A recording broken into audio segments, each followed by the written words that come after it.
On ne va pas se mentir, c'était prévisible.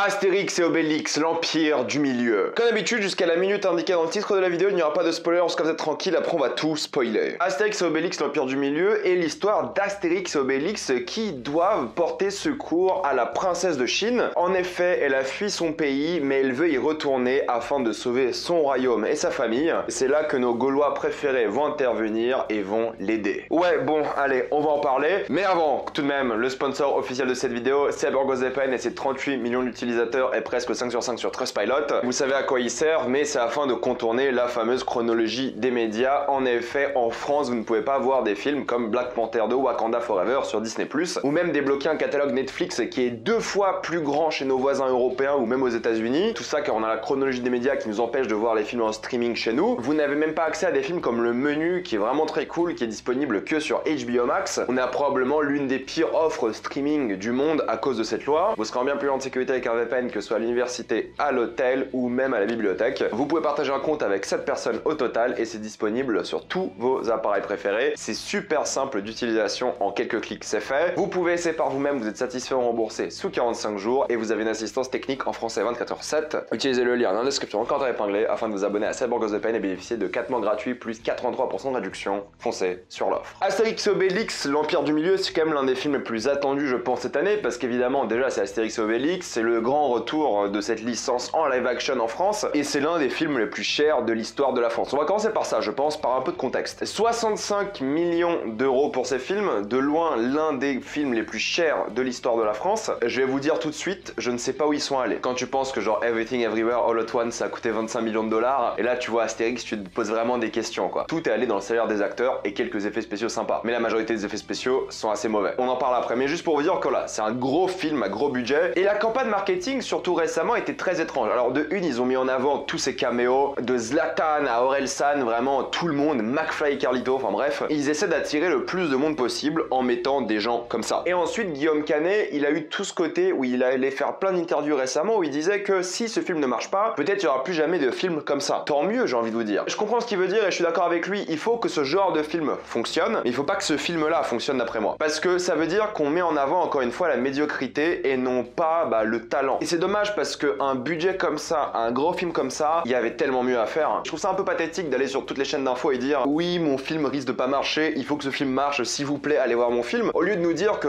t'aimes ton film, que t'aimes les acteurs, que t'aimes la licence, parle-nous un peu du film plutôt que de parler de l'ensemble du cinéma. Là, ça fait pitié. On pouvait dire un peu la même chose de James Cameron quand il faisait un peu le gars, si jamais Avatar 2 ne marche pas, je ferai plus jamais de film comme ça. Sauf qu'Avatar, ça a cartonné. Là, on est sur un film qui, je pense, va plutôt bien marcher, mais le bouche à oreille, je pense, et encore une fois, vous savez à quel point j'ai tort quand je parle de box-office. Je suis vraiment une brêle, donc si je dis quelque chose dans cette vidéo-là, pensez l'inverse, je pense pas qu'il va marcher autant que prévu. Et honnêtement, d'après moi, il ne mérite pas de marcher. Vraiment. Je vois pas où l'argent est passé. On va parler de ça directement. En termes d'argent, il y a pas mal de trucs super cool. Il y a pas mal de décors sympas. Les décors chez Legolas, je les trouve vachement bien. Tous les décors en Chine sont plutôt cool. L'idée de faire un film aussi positif par rapport à la Chine, on dirait les films américains des années 2000 et 2010 qui veulent faire plaisir au marché chinois en exportant le film là-bas. Je pense pas que c'est l'ambition de ce film-là, même s'ils vont essayer, j'imagine. Je crois pas qu'il y a de boîte de production chinoise qui a investi dans le film. À vérifier, mais j'ai pas vu ça passer à l'écran. Tout ça pour vous dire qu'en fait, ça fait un peu has-been dans le sens où ils essaient de faire plaisir à la Chine, mais il y a des vraies inspirations qui sont cool. Tous les moments en Chine, bon, peut-être pas tous, mais il y a des trucs d'un point de vue cinématographique qui sont vachement sympas pour le film que c'est, pour le téléfilm que c'est, excusez-moi. On est sur un niveau cinématographique de téléfilm. Mais pour un téléfilm qui sort au cinéma, il y a vraiment des trucs cool par rapport à la Chine, par rapport au combat. Il y a vraiment ces inspirations des films d'arts martiaux des années 2000. Je pense surtout à Crouching Tiger par exemple. Et les scènes d'action sont pas très mal filmées quoi. Surtout les scènes d'action avec les personnages chinois. C'est plutôt cool je trouve et c'est plutôt bien foutu. Après c'est vrai que le problème que j'ai avec le film là en termes de budget, c'est que oui les décors sont plutôt pas mal, mais je trouve que les costumes sont ridicules. Tu sens le truc en plastoc tout le temps. Ça fait vraiment parodie à certains moments que vraie œuvre cinématographique. Et ça c'est vraiment dommage quoi. Les armes surtout, enfin tu vois que c'est du plastique et ça c'est horrible. Je sais que c'est une comédie à la limite un peu plum comme vous voulez, mais c'est juste tellement pas intéressant visuellement à cause de ça, parce que ça fait cheap alors que le film a coûté cher. Il y a quelques plans en effets spéciaux qui sont plutôt pas mal faits. Il y a quelques moments quand il s'agit pas d'acteurs, quand c'est juste des images de synthèse qui sont assez jolies, mais ça vient avec tout le problème de la photographie. Au fait, c'est éclairé comme un plateau télé. Tout est toujours éclairé. C'est la lumière blanche de partout. Il n'y a pas d'ombre, il n'y a rien. Toujours la lumière blanche, sauf une scène de nuit où là, il n'y a pas de lumière évidemment, mais c'est juste toujours la même lumière. Ça fait très cheap. Il n'y a pas d'état sur les costumes. Il y a quelques séquences d'effets spéciaux quand même assez immondes, d'autres qui sont très bien, mais d'autres qui sont vraiment hideuses. Quand j'ai vu ce film, j'ai l'impression que tout l'argent est parti dans la poche des acteurs. Et en soi, si les acteurs jouent bien, mais là, c'est juste un festival de caméos, scène après scène, t'as des acteurs, t'as des gens qui sont pas forcément des acteurs, mais qui ont des petits rôles, des petits caméos, et il y aura une blague qui sera faite par rapport à eux à chaque fois. Il y a une blague par rapport à l'une des chansons d'Angèle, une blague par rapport à Zlatan, qui Zlatan pour le coup a un moment vraiment cool dans le film, mais d'autres moments trop ridicules. Et c'est ça qui me dérange un petit peu, t'enchaînes caméo sur caméo. Chaque scène, t'as un nouveau caméo d'un nouvel acteur, d'un influenceur, il y a genre Ragnar le Breton et McFly et Carlito. Moi, ça me sort du film, je suis désolé. J'arrive pas à prendre ça au sérieux. Alors je sais que Mission Cléopâtre c'était le même délire, hein. Il y avait pas ce délire d'influenceur, mais c'était des potes qui faisaient un film et là c'est pareil. Et je ne critique absolument pas ça. C'est juste que pour moi, c'est caméo après caméo après caméo après caméo et ça m'a sorti du truc. Et en termes de rythme, je trouve le film extrêmement mal rythmé. T'as des moments flashback vraiment bizarrement intégrés même au montage. Il y a des scènes qui coupent rapidement. T'as l'impression que la scène n'est pas finie. C'est long, je trouve, 1h50 pour ça. Ça raconte pas grand chose au final. Le film est censé être l'amitié entre Astérix et Obélix, mais c'est détourné pour parler d'histoire d'amour de ces deux personnages-là. Et leur relation au final n'est pas le centre de l'histoire. Je suis assez déçu de l'écriture des personnages, hein, que ce soit leur développement, leur histoire, ce qu'ils essaient d'accomplir, leur objectif. Oui, il y a cette thématique du fait que tout le monde essaie de trouver l'amour dans le film, tous les personnages, mais je trouve que c'est quand même très maladroit, mine de rien. Et le film sait pas trop quoi raconter. Est-ce qu'on raconte une histoire d'amour? Est-ce que le but c'est de raconter la libération de la Chine? Est-ce que le but c'est de raconter une amitié? Je trouve que le film va un peu dans tous les sens et je trouve que le film est beaucoup trop enfantin. Alors je sais, c'est un film Astérix et Obélix, mais il y a ce côté dans le film où à chaque fois il t'explique les blagues, il t'explique les vannes, il t'explique les références. Il y a des moments où les acteurs regardent la caméra, genre ils brisent le quatrième mur sans raison. Le narrateur qui t'explique ce que c'est un flashback, c'est fait pour les enfants. J'aime beaucoup le narrateur d'ailleurs, par contre. Mais c'est juste qu'il y a plein de moments comme ça où je me dis, oui, je sais que c'est un film pour les enfants, oui, je sais que je suis clairement pas la cible, mais c'est très ringard quoi. C'est très ringard. Le film, j'ai l'impression qu'il est fait pour les gens qui regardent YouTube, pour les enfants qui regardent YouTube, et je trouve ça très dérangeant. Et il y a ce côté où ça essaie de singer à mort Mission Cléopâtre. Ça essaie de te rappeler Mission Cléopâtre avec plein de références, pas forcément au film, mais la manière de faire le film. Ça essaie de s'inscrire dans une suite, sans vraiment l'être, mais en même temps, ça essaie de garder le même style que Mission Cléopâtre, mais c'est un style qui était tellement,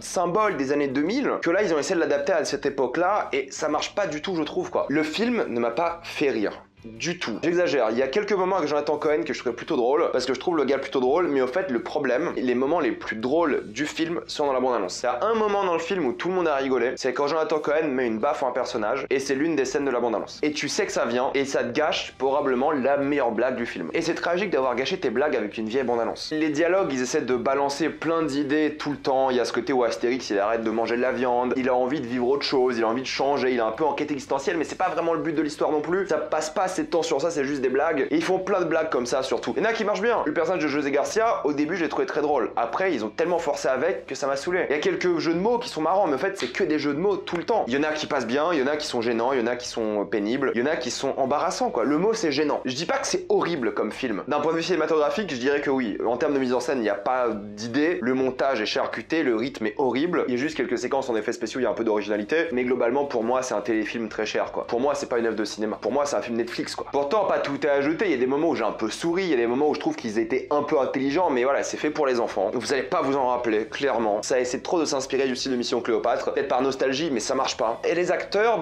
tu vois qu'ils sont un peu impliqués. Je trouve qu'ils jouent tous plutôt bien, mais c'est juste que les dialogues, j'arrive pas à les prendre au sérieux. Et c'est le but, c'est une comédie, je veux bien, mais je n'arrivais même pas à rire non plus, quoi. Quand je voyais Vincent Cassel et les phrases qu'il disait, je me suis dit, mais mec, t'es là pour le pognon, ça se voit, quoi. Il y croyait, d'accord, mais c'est juste que, putain, c'était tellement gênant. Des blagues sur la salade César, sur les césariennes, des trucs comme ça, ok, très bien. Mais ça marche au début des années 2000. Ça marche plus trop aujourd'hui, quoi. Sauf pour les enfants. Mission Cléopâtre, c'est marrant parce que c'est un de ces films que j'ai peur de revoir. J'ai peur de revoir ce film et de me dire qu'en fait, c'était vraiment pas terrible. Pourtant, quand j'étais petit, j'adorais. Même adolescent, quand il passe à la télé, c'est toujours un vrai plaisir. Mais j'ai peur de le revoir vraiment de A à Z et de me poser devant maintenant en tant qu'adulte et me dire, mais en fait, c'est de la merde. J'ai peur de ça. Je pense pas, hein. En tout cas, même si je revois ce film, je me dirais, ok, au moins, c'est un produit de son époque. Là, ce film-là, mis à part le côté influenceur et tout, c'est pas un produit de son époque, quoi. Pour moi, l'humour français en 20 ans, il a pas évolué. Quand tu compares à plein d'autres pays, les États-Unis surtout, qui ont vécu en 20 ans, mais une vague de comédies différentes, là, j'ai l'impression que c'est un film qui va te chercher l'humour d'il y a 20 ans parce que les gens connaissent que ça. Les gens ne vont pas citer ce film, les gens ne vont pas s'en rappeler, les gens vont le voir, vont l'oublier, vont pas passer un moment affreux devant, un moment gênant certes, mais c'est peut-être pour ça qu'il faut le regarder. Peut-être en tant que nanar à la limite. Mais c'est dommage parce qu'il y a des moments qui sont plus intelligents, il y a des moments qui sont plus drôles, pas beaucoup hein. Mais il y a des moments où tu dis ouais, elle a eu une idée, il y a un truc. Même là en sortant de la salle, j'ai l'impression d'avoir rien vécu. Oubliable quoi, déjà. Les relations entre personnages ça va pas du tout. Les running gags marchent pas très bien. Il n'y a pas d'émotion, que ce soit du rire, un peu de tendresse. Il y a un peu à la fin de la tendresse, mais je trouve que c'est pas mérité. Je trouve que le film en a pas fait assez quoi. Pour moi c'est un échec industriel quoi. 65 millions pour ça, mais putain je suis dépité. Pour conclure, je ne vous conseille pas Astérix et Obélix, l'Empire du Milieu. C'est gênant à regarder, c'est clairement beaucoup trop fait pour les enfants. Il y a quelques moments plutôt sympathiques et drôles, mais c'est trop long pour ce que c'est. C'est pas assez inspiré, c'est pas assez intelligent d'un point de vue cinématographique, c'est le néant que en termes de mise en scène, il n'y a pas une seule idée. En termes de photographie, c'est éclairé comme un plateau télé. En termes de musique, il n'y a rien qui ressort sauf quelques vannes à droite à gauche, mais c'est les vannes les plus prévisibles au monde quoi. On n'est plus en 2000, je suis désolé, on n'y est plus. J'aime penser que les audiences de cinéma aujourd'hui ont des attentes, sont plus exigeantes et ce film n'est pas exigeant. Je dis pas que vous allez détester, hein, loin de là, c'est possible que certains passent un bon moment devant, mais 65 millions pour ça, c'est presque du blanchiment d'argent à ce stade, c'est pas possible. Pas de scène mémorable, pas de personnage mémorable, pas de moment en musique culte comme les précédents films, vous allez le voir et vous allez malheureusement l'oublier. Donc non, malheureusement, je ne peux pas vous le conseiller. On va rapidement passer en spoiler.